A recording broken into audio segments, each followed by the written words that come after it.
dia a todos. Inicialmente é uma alegria grande estar aqui em nome não somente da AME Goiás, ou AME Goiânia, mas também em nome da AME Brasil. Hoje pela manhã o nosso presidente, o Gilson, pediu que transmitisse a todos um abraço e o apoio da AME Brasil a esse tipo de essa iniciativa de defesa da vida.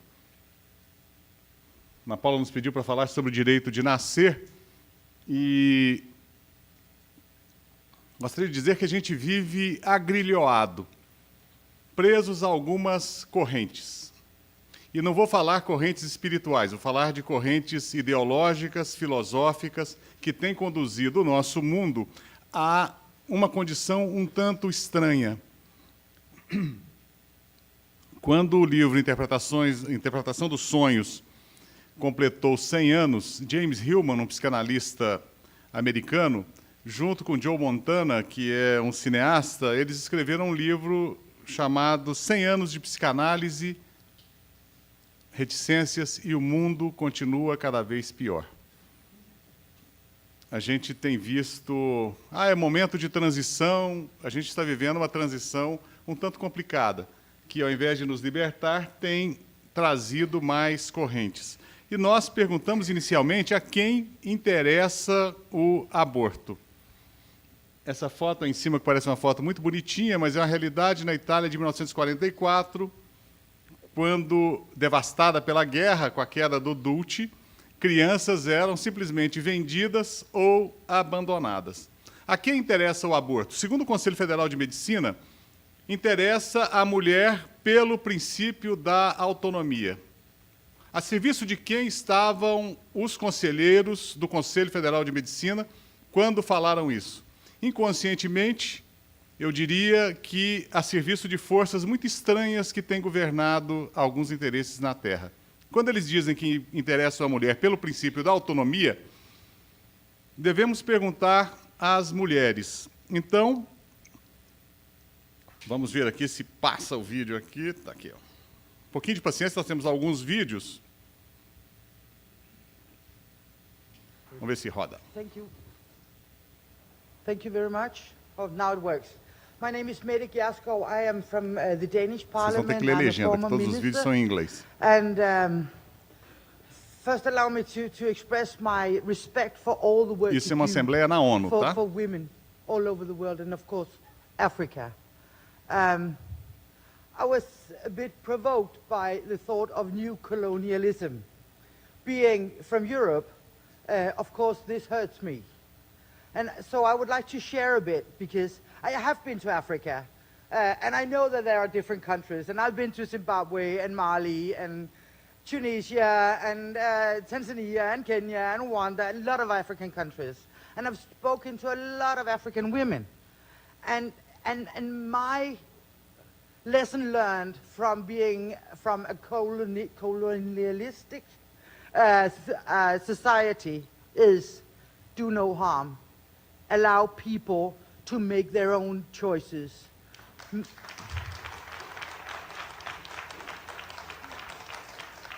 And when I've been to Africa, I've spoken to a lot of women, and some women want this, and some women want that. But I think we should allow them to decide for themselves. Ela é pró-aborto, tá? And that includes freely decide over their own body, their own sexuality, when and how many babies they want, if they want contraception, if they want abortion. We don't have to put it on anybody else.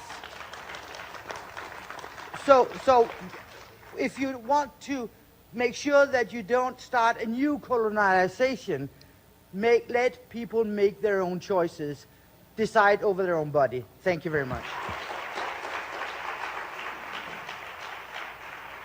Sorry, I'd like to address the lady who had spoken, the Danish lady who had spoken about comparing African women not having the right to choose what to do with her body and it being colonization. It's actually quite amazing how you were able to kind of twist that into shape, to that thought. But I must say this to you.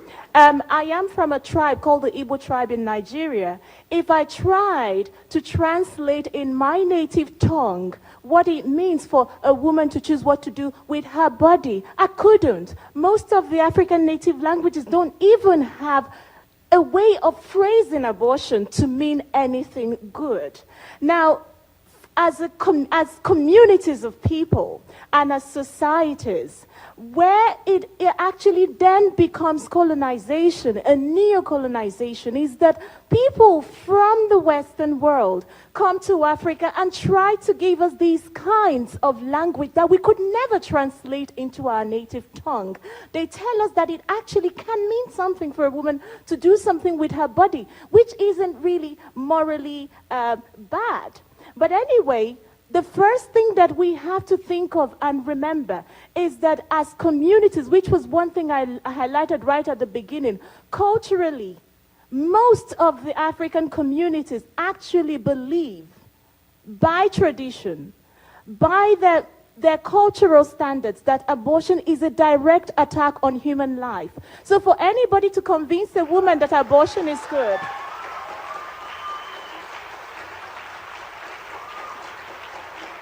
sorry. So, I'm sorry. So for anybody to be able to convince any woman in Africa that abortion is actually a good thing and can be a good thing, you first of all have to tell her that what her parents and her grandparents and her ancestors taught her is actually wrong. You're going to have to tell her that they have always been wrong in their thinking. And that, madam, is colonization. Então, a autonomia da mulher é algo que surgiu, ou uma ideia que surgiu, dentro de um laboratório intelectual. 85% da população brasileira rejeita o aborto. E por que falar, então, em autonomia da mulher se não se respeita a opinião que garante essa autonomia de 85% da população? Quando começa tudo isso? A gente vê que começa no início do século XX, final do século XIX, mas a campanha massiva contra a vida e pelo controle populacional tem o auge na década de 50, quando a Ford Foundation patrocina os estudos sobre demografia. E nos estudos sobre demografia nós temos dois pontos culminantes. O lançamento da revista Demography, em 1950, e o relatório Kissinger, de 1974. Estabelecem diretrizes para o controle populacional, principalmente em 13 países chaves para o fornecimento de alimento e energia. O Brasil é um desses 13 países. Recomenda, para efetivar a realização do controle populacional, o envolvimento ativo em organizações de direitos das mulheres, tendo como órgãos financiadores entidades internacionais como a OMS, a ONU, através da Organização Mundial da Saúde. A grande instituição pró-aborto no mundo chama-se Organização Mundial da Saúde. Quando propuseram que a Associação Médico Espírita Internacional tivesse cadeira na Organização Mundial da Saúde, eu fui um dos que ponderei contrariamente,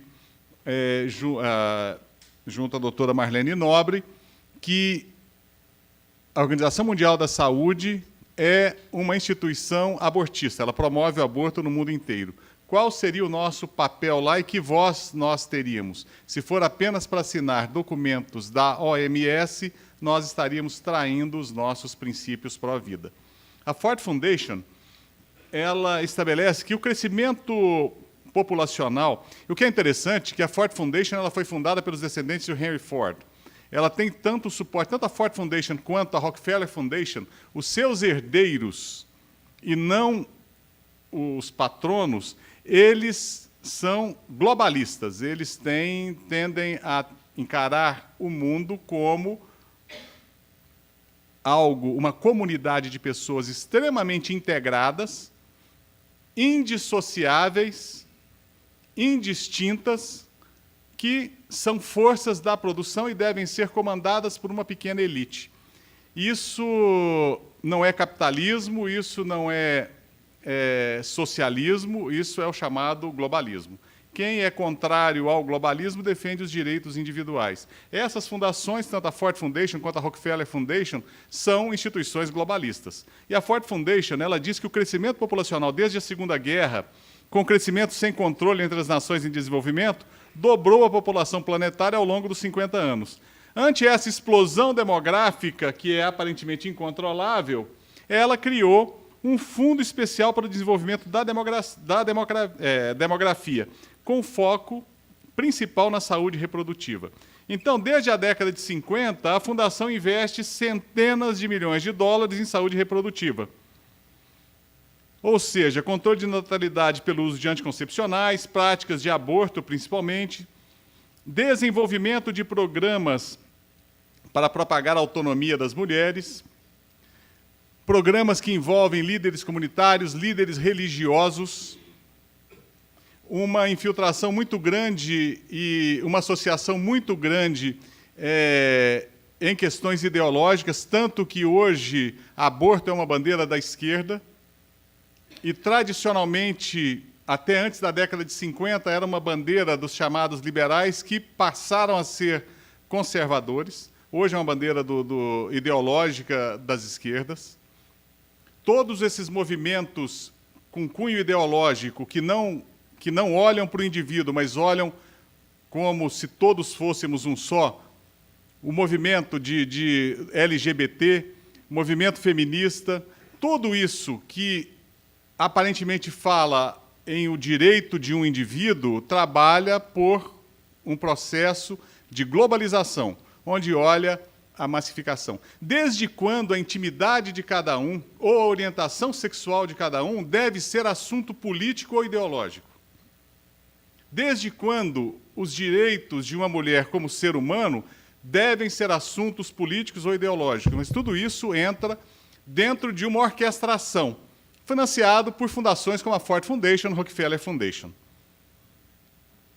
Os recursos da fundação também deram apoio financeiro para a participação de pessoas dos países em desenvolvimento em um simpósio sobre tópicos médicos, éticos e legais relacionados sobre quando começa a vida humana na Iowa University, e eles concluíram que a vida humana começa no nascimento. Então, fazer aborto é algo muito interessante, na visão deles.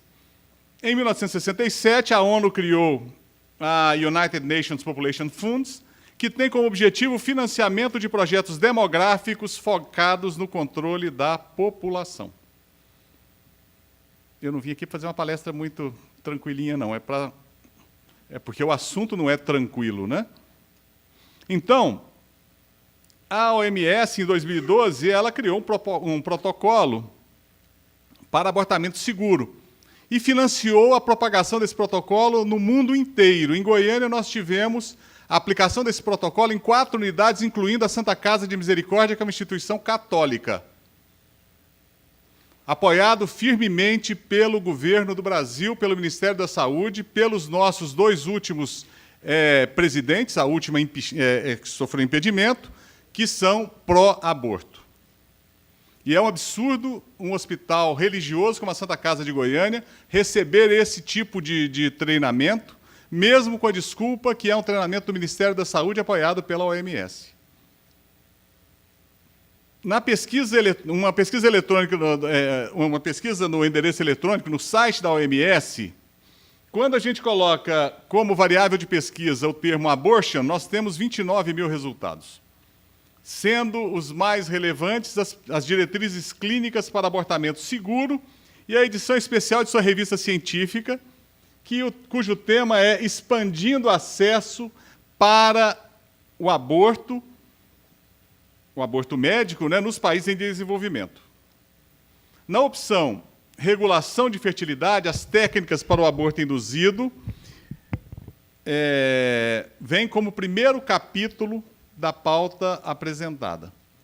Ou seja, a OMS, ela não apenas financia o aborto, como ela é uma instituição com fundos riquíssimos que investe pesadamente na propagação do aborto e na ideia de que o aborto é uma técnica médica segura que garante a autonomia da mulher, mas não perguntaram para a mulher o que é.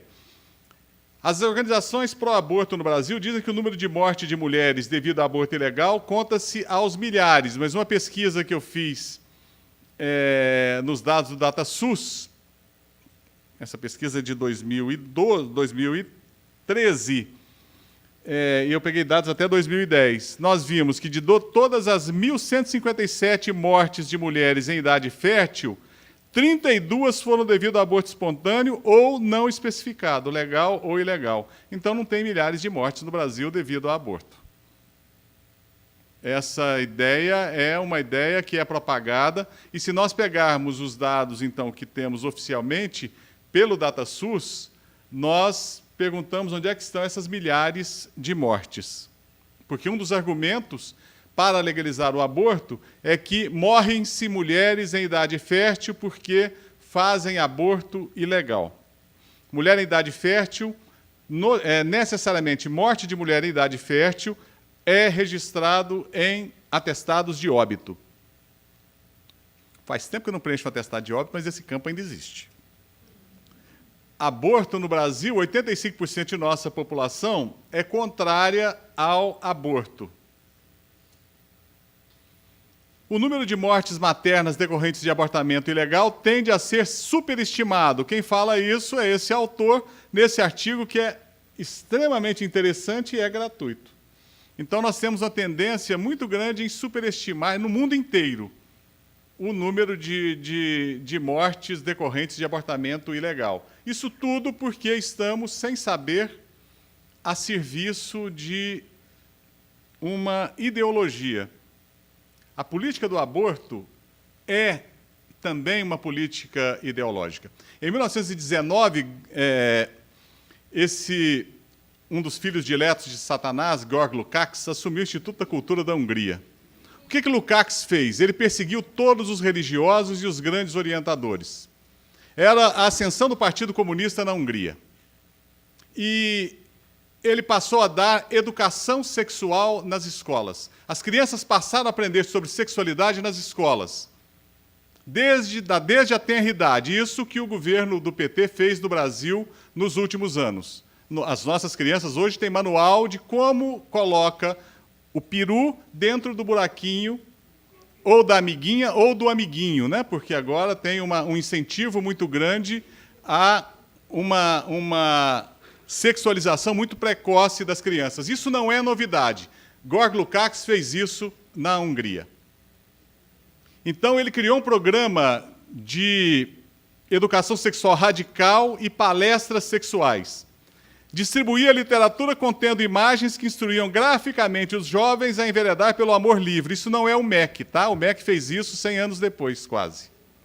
Mas está fazendo isso até hoje e ninguém fala nada, né? Quer dizer, as pessoas falam, mas as vozes que falam são caladas ante interesses que existem, inclusive na nossa imprensa. Um incentivo à intimidade sexual, ao mesmo tempo que a mesma literatura os encorajava a ridicularizar e rejeitar a ética moral cristã, a monogamia e a autoridade da Igreja. A Hungria era um país católico, se tornou um país ateu. Tudo isso acompanhado por um reinado de terror cultural perpetrado contra os pais, sacerdotes e dissidentes. Os pais que se opunham eram presos. Não é à toa que hoje 40% das mulheres húngaras acham natural se prostituírem para ganhar algum dinheiro. Se precisarem, se prostituem. A política do aborto como ideologia, ela encontra em Marcuse, já no final da década de 50, esse psicanalista alemão que conseguiu fazer uma leitura marxista de Freud, escandalizando Freud e o próprio Marx, né? É muito interessante como as ideias marxistas originais, a partir da escola de Frankfurt, elas foram modificadas para atender alguns interesses. Então, Marcuse, ele dizia que o homem reprimido, puritano, ele tem que largar essa repressão, o puritanismo, e fazer sexo, fazer amor. Lembra do faça amor, não faça guerra? A revolução hippie é um fruto direto do pensamento de Marcuse. O movimento hippie, Woodstock, que pareciam ser fruto da decadência do modelo da sociedade americana, fruto do capitalismo decadente e materialista, na realidade são fenômenos inoculados na sociedade americana. A nossa natureza pede que lutemos por nossa individualidade. A grande conquista do homem no desenvolvimento da consciência foi o desenvolvimento do ego. Inicialmente, nós tínhamos um nível de consciência coletiva. Quando nós estudamos a evolução na antropologia das sociedades humanas, nós vemos que a nossa tendência lá atrás era para uma consciência coletiva. Eric Newman estuda muito bem isso no livro História e Origem da Consciência. Ele diz que a grande conquista foi quando nós conseguimos conquistar o ego, formar o ego, e nós nos vimos como indivíduos. Não existe pior tirania do que a tirania da moda. A moda não a moda fashion, mas a moda que nos impõe novamente a consciência coletiva, que nos tira da consciência individual. Então, eu vou para o movimento hippie. O adolescente, ele tende, quando ele se rebela contra os pais, ele tende a ir em grupo. Então, eu vou para o movimento hippie, não importa a minha idade, eu me torno novamente adolescente, isso na década de 60. Eu estou indo contra uma sociedade que é decadente, um capitalismo que está me matando, eu quero ser livre. Na verdade, foi algo muito imposto e muito bem tramado. Eu não sei se vocês lembram-se ou sabem o que é a Planned Parenthood. Essa organização americana que o escândalo veio no ano passado, é uma organização abortista que foi envolvida num recente escândalo, recebe verbas milionárias do governo americano, pelo Partido Democrata. Alguém já ouviu falar na Planned Parenthood? Viram o escândalo da Planned Parenthood desde o ano passado? Tem acompanhado? Alguns milhões de dólares. Então, nós vamos ver um vídeo de 7 minutos, se for o caso. Eu corto se eu estiver extrapolando o tempo. Só para vocês terem uma ideia, os donos da Planned Parenthood, ou os diretores da Planned Parenthood em todos os Estados Unidos, eles andam são pessoas muito simples. Andam em carros baratos como Maserati, Ferraris. Isso tudo não pelas verbas do governo, mas pela venda de órgãos nobres, como, por exemplo, óleos de bebês. O momento certo de sacrificar o bebê, a técnica certa de fazer o aborto no bebê, numa idade boa, que permita extrair a retina antes que ela seja pigmentada. A forma boa de fazer o aborto, de modo de extrair o bebê para que a indústria cosmética possa aproveitar os órgãos para vender produtos caríssimos. Se vocês não viram o que era a Planned Parenthood, preparem-se para esse vídeo também com dublagem. If you're like 7 in 10 Americans, you probably haven't heard anything at all about Planned Parenthood killing unborn babies and then selling their body parts to the highest bidder. You've probably heard about a random dentist killing a magic lion out in Zimbabwe. You've probably heard about Miley Cyrus's armpit hair, but the media don't want you to know that your tax dollars are funding the mass murder and organ harvesting of actual children in the womb. I'm Ben Shapiro, and this is Hardwired. So, why are the media covering up the brutality of Planned Parenthood? Because it might make you uncomfortable. Worse, it might make Democrats uncomfortable because Democrats love Planned Parenthood. The Democratic Party platform stands for the ability of a woman to crush her baby's head 1 minute before birth, and they want you to pay for it.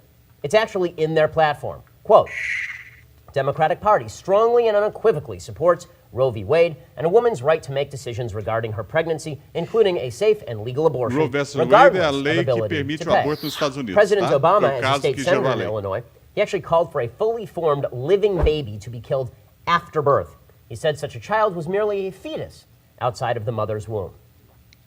That's how Democrats think. We have it on gruesome tape.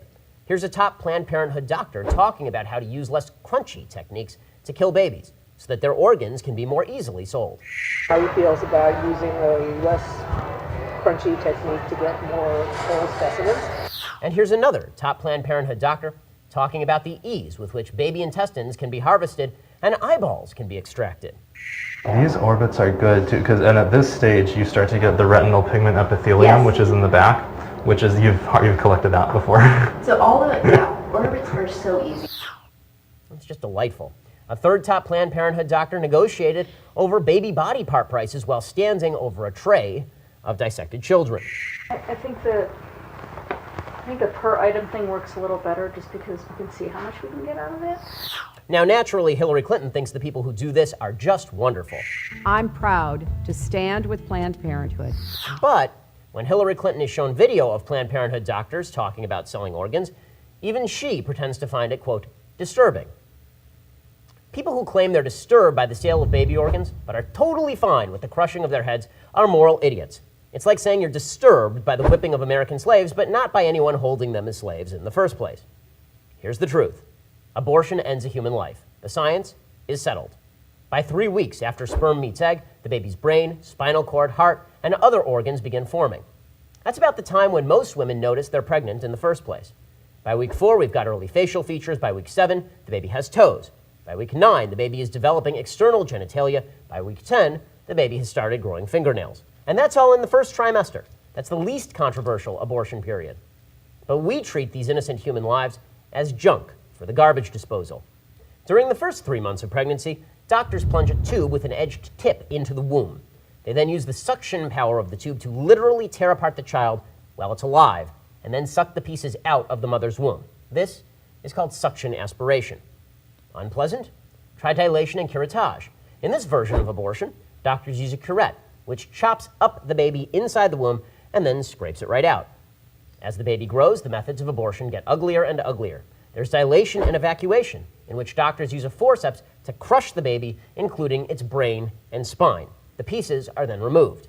And as a last resort, doctors use partial birth abortion. Democrats love partial birth abortion. This is a procedure in which doctors use an ultrasound. They find a baby's legs with the forceps. They pull it into the birth canal. They deliver the entire baby except for the head. And then they stab the baby in the skull with the scissors, insert a suction tube into the skull, and suck out the brains. This is also the preferred method for ensuring that the internal organs are best preserved, so Planned Parenthood can hawk them to Big Pharma. Taken in total, these various forms of abortion and others are used to murder approximately 3,000 babies every single day in America. That's over 1 million babies a year. That's 55 million children since Roe v. Wade.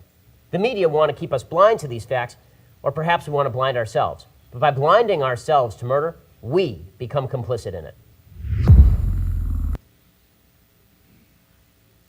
Então não precisa nem responder a questão que Kardec faz no Livro dos Espíritos, na questão 358. Constitui crime a provocação do aborto em qualquer período da gestação? Chocante o vídeo, né? O objetivo é ser chocante mesmo, porque chocante são essas técnicas e o que existe. A Planned Parenthood hoje ainda não recebe, os seus atos ainda não recebem a divulgação necessária. E ela continua atuando nos Estados Unidos. Mas depois do escândalo, alguns estados estão revendo a lei que favorece o aborto. Alguns estados americanos estão proibindo o aborto. Os espíritos respondem a Kardec que há sempre crime,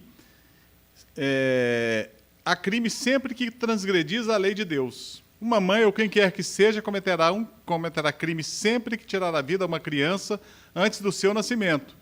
Por isso que impede uma alma de passar pelas provas a que serviria de instrumento o corpo que estava se formando. Isso porque, na verdade, ela vai impedir que o espírito venha ao mundo e todos nós reencarnamos com um objetivo. Falando do aborto criminoso, no livro Ação e Reação, há a seguinte pergunta: e o aborto provocado, assistente? Inquiriu Hilário, sumamente interessado. Diante da circunspecção com que sua palavra reveste o assunto, é de se presumir que ele seja falta grave. Falta grave? Será melhor dizer doloroso crime. Arrancar uma criança ao materno seio é infanticídio, confesso. A mulher que promove ou que venha conestar semelhante delito é constrangida por leis irrevogáveis a sofrer alterações deprimentes no centro genésico de sua alma, predispondo-se geralmente a dolorosas enfermidades, quais sejam a metrite, o vaginismo, a metralgia, o infarte uterino, a tumoração cancerosa, flagelos esses com os quais, muitas vezes, desencarna, demandando o além para responder perante a justiça divina pelo crime praticado.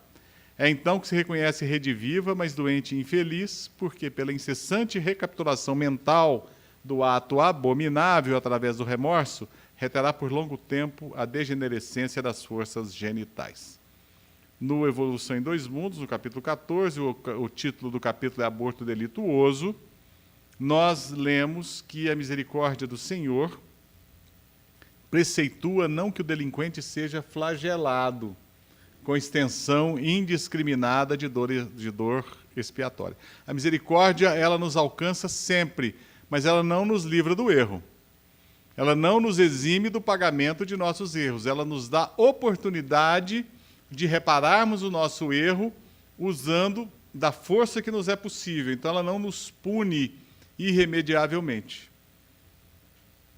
Por isso que seria volúpia, não existe a volúpia de castigar nos tribunais do destino, invariavelmente regidos pela equidade soberana, mas sim que o mal seja suprimido de suas vítimas com a possível redução do sofrimento.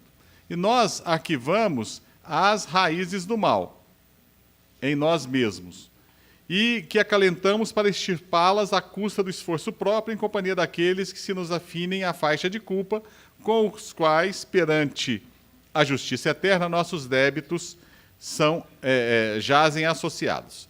Estão querendo buscar a placa ali, eu já vou então adiantar aqui um pouquinho, para trazer um outro vídeo que é muito interessante. Opa! Essa moça, ela Good morning. sofreu um My name processo is de Gianna dilatação Justin, e and I would sucção, like mas to ela thank you sobreviveu. so much for the opportunity to testify here today. My biological mother was 7.5 months pregnant when she went to a Planned Parenthood and was advised, and they advised her to have a late-term saline abortion. This method of abortion burns the baby inside and out, blinding and suffocating the child, who is then born dead, usually within 24 hours, and there should be a photo there. Yes, this is what I survived. Ela ficou meio pancadinha, mas é muito Instead lúcida essa of menina. dying, after 18 hours of being burned in my mother's womb, I was delivered alive in an abortion clinic in Los Angeles on April the 6th, 1977. You can see a photo as well of my medical records. My medical records state, born alive during saline abortion, 6 a.m. Victory. Thankfully, the abortionist was not at work yet. Had he been there, he would have ended my life with strangulation, suffocation, or leaving me there to die. Instead, a nurse called an ambulance,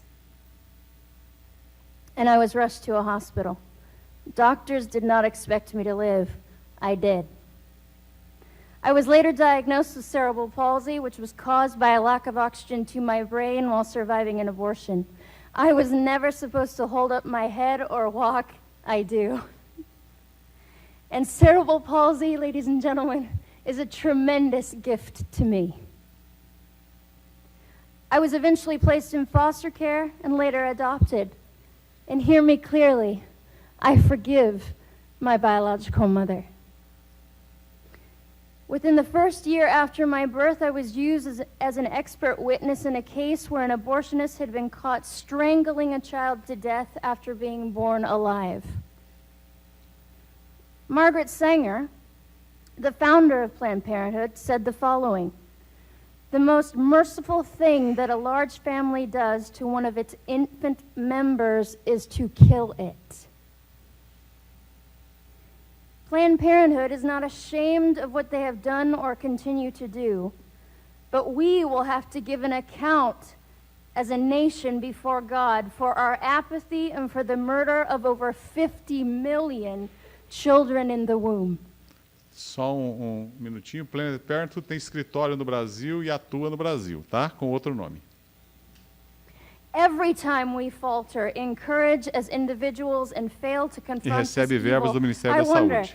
how many lives have been lost in our silence while we make sure we are lauded among men. and that we don't offend anyone? How many children have died and been dismembered and their parts sold for our ego, our convenience, and our promiscuity? How many Lamborghinis were purchased with the blood of innocent children? The blood that cries to the Lord from the ground, like that of the blood of Abel.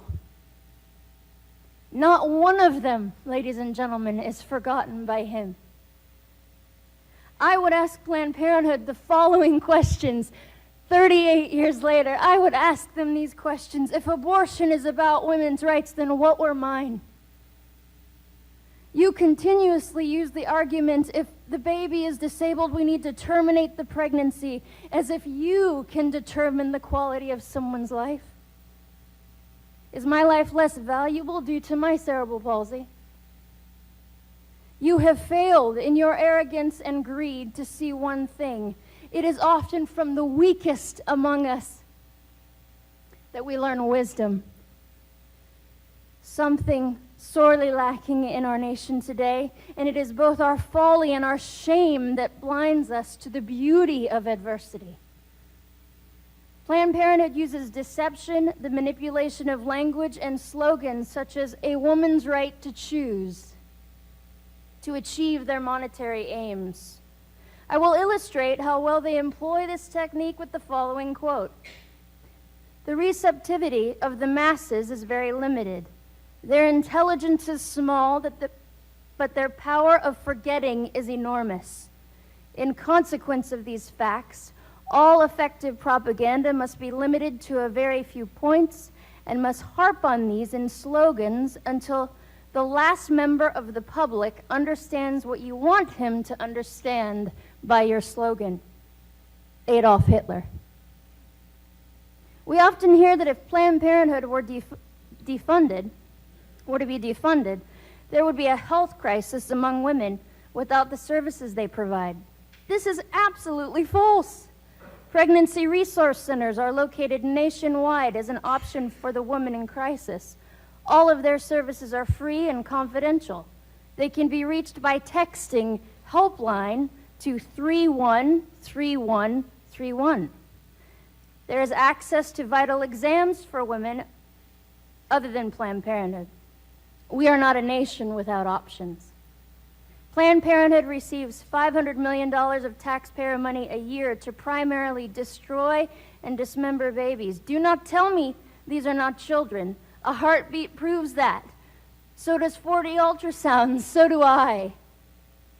And so does the fact that they are selling human organs for profit. Do not tell me this is only a women's issue. It takes both a man and a woman to create a child. And to that point, I wish to speak to the men listening to me. You are made for greatness. You were born to defend women and children, not to use and abandon us, nor sit idly by while you know we are being harmed, and I am asking you to be brave. Estamos efetivamente acorrentados por uma série de ideologias que nos fazem, ao invés de liberdade, nos fazem escravos sem que o saibamos. Não conseguimos mais viver desconectados. Nós estamos intimamente conectados. Porém, não sabemos como usar a nossa liberdade. E ao mesmo tempo que nos conectamos uns aos outros, e isso é extremamente benéfico, nós nos deixamos conectar e nos agrilhoar a correntes poderosas. Ontem, um colega dizia com orgulho que há 31 anos atrás ele pegou o pouco dinheiro que ele tinha como médico iniciando a carreira e financiou um aborto de sua irmã. E dizendo, eu acho que eu fiz o melhor que eu podia fazer para ela, você não acha? Eu falei, você não está me perguntando isso, né? Você quer a minha opinião mesmo? Ele falou, não, não quero não. Eu falei, então tá bom. Estamos agrilhoados. Como nos libertar dessas correntes? Nós tivemos a lição há 2000 anos atrás. Jesus é o grande libertador. Na introdução do livro Livre-Arbítrio, de Santo Agostinho, Paulo Pereira, um filósofo português, diz que a época do cristianismo nascente, o que era um grande choque era a liberdade dos cristãos, não a liberdade física. A maioria deles eram escravos. Eles eram escravos, mas eles se diziam livres em Jesus. E eu, então, vou trazer uma homenagem aos nossos irmãos evangélicos, que tem uma música linda, que foi apresentada recentemente no The Voice América. There is power in the name of Jesus. E com essa música eu encerro a minha participação. There is power in the name of Jesus. There is power in the name of Jesus. O Paxton Ingram, ele é escurinho, ninguém deve estar vendo ele não, mas agora vocês vão sentir. Break every chain, break every chain. There's an army rising up. There's an army rising up. There's an army rising up to break every chain, break every chain, break every chain, to break every chain, break every chain, break every chain. There's an army rising up. Esse exército somos nós, os que têm consciência. Hey, rising up. There's an army rising up to break every chain, break every chain, break every chain, to break every chain, break every chain. I hear the chain falling down. Hey, I hear the chain falling down. I can hear the chain.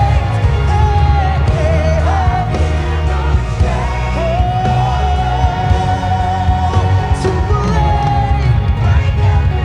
every chain, break every chain, to break every chain, break every chain. Jesus nos abençoe e quebre as cadeias que nos prendem.